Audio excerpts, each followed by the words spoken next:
किसान भाइयों नमस्कार। पाटीदार फार्मिंग चैनल में स्वागत है आप सभी का। किसान साथियों, आज से हमने अपने खेतों में बेड बनाने का काम शुरू किया है। तो किसान भाइयों, आप देख सकते हैं आसानी से कितने बढ़िया तरीके से बेड बन रहे हैं। साथियों, लगभग 2.25 फीट बेड की चौड़ाई है, जिससे अगर हम कतार से कतार की दूरी रखें तो लगभग 20 इंच या 22 इंच लाइन से लाइन की दूरी होगी, क्योंकि साथियों दोनों तरफ 2-2, 3-3 इंच जगह छोड़ना पड़ता है ताकि दूसरी जो लाइन है उसकी दूरी मेंटेन हो सके। तो ये देखिए किसान भाइयों, आप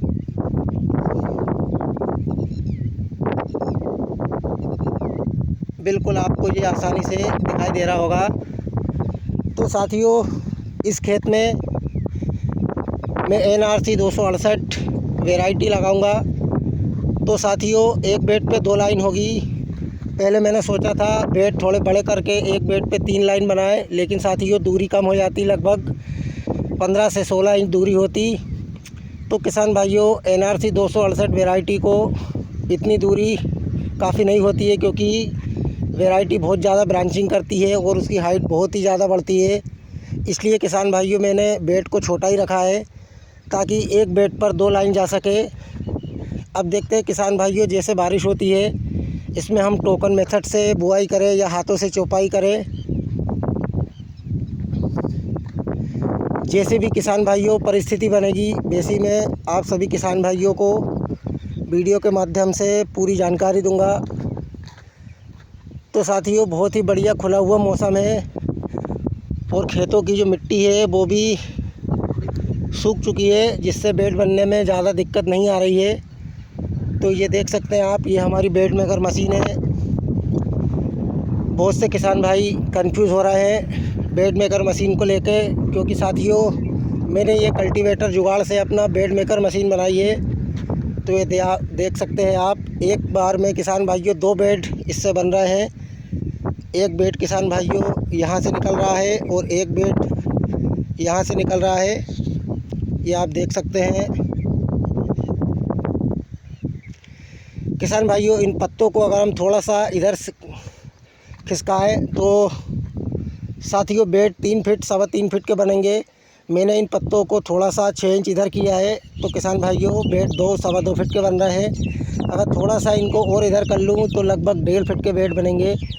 साथियों, इस सिस्टम में हम जितनी चाहे उतना बड़ा और छोटा बेड बना सकते हैं। 3-3.25 फीट से लेके 1.5 फीट तक के इसमें बेड बन सकते हैं, जिससे किसी भी फसल, कोई भी फसल अगर हम लगाना चाहें तो साथियों छोटे बड़े बेड करके आसानी से अपनी फसल की बुआई कर सकते हैं। तो साथियों, ये आज से बेड बनाने का काम शुरू है। किसान भाइयों, ये हमारा पुलाव का खेत है, तो इसमें मैंने बेसल डोज़ बिल्कुल भी कुछ नहीं दिया है। साथियों, इससे पहले इसमें चने की फसल थी, तो चने की फसल जिस भी खेत में हो उस खेत में फंगस बिल्कुल ख़त्म हो जाती है, ज़मीन उपजाऊ बनती है। तो साथियों, अब मैंने बेसल डोज़ का खर्च जो है उसकी बचत की है। अब उसका रिज़ल्ट मुझे खेत में मिलता है या नहीं मिलता है, वो किसान भाइयों फसल बोने के बाद ही पता चलेगा कैसी फसल बनी है, खाद से अच्छी बनती है या बिना खाद के अच्छी बनी है। तो फ़िलहाल मैंने लागत को थोड़ा कम किया है।